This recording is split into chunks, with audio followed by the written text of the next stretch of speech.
Ready? Start. Women empowerment.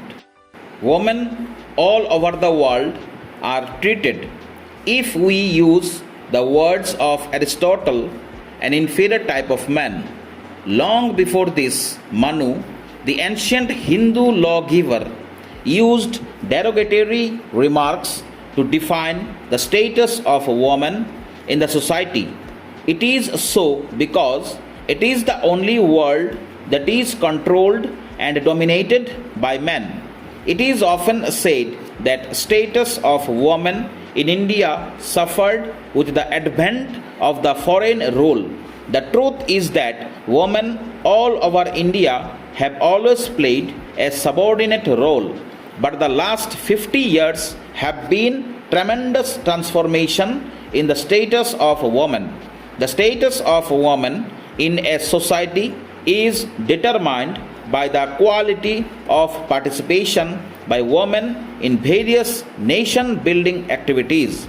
In this regard, India presents a unique paradox. While we have the distinction of having women as president, prime minister, chief ministers, governors, justices, police officers, their status is still inferior. There are a number of Indian women CEOs in corporate sector and women representatives in international fora. As a matter of fact, all women have not been lucky to enjoy the fruits of emancipation. The truth is that the last 50 years have witnessed some essential changes in the status of women. National Commission for Women was established as watchdog to protect their rights. The Hindu Code Bill 1956, Hindu Succession Act, Anti-Dowry Act, Equal Pay Requirements, Right to Divorce, all these laws have been formulated as corrective steps for their empowerment. There are number of laws to correct gender bias as grassroots level. 73rd Amendment 1993 to the Constitution has provided for reservation of seats for women in the panchayats. Today, women empowerment is an important feature in our plans at every level. Women's reservation bill is expected to be passed in the parliament very soon. It was introduced in Rajya Sabha as Women's Reservation Bill 2008, 108th Amendment to provide reservation of 1/3 of all the seats for women in the legislature at center and states level.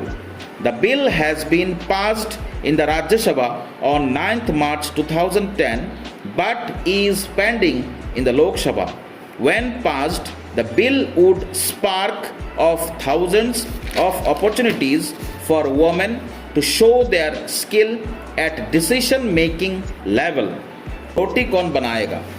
Wondered a male MP and asked a fellow female MP. This is the crux of the problem and sums up the attitude of men in a male dominated society. Patriarchal attitude and traditional norms of our society are a great obstacle in the path of women's empowerment. Many fear the proliferation of Lalu Rabri syndrome, as has been witnessed in the case of Panchayat Raj system. The Indian women have played a silent and self-effacing role in sustaining Indian civilization. Since independence, with the support of law, they have steadily but surely progressed. Fortunately, the question of women empowerment has captured the imagination of the nation and it is quite encouraging. Stop.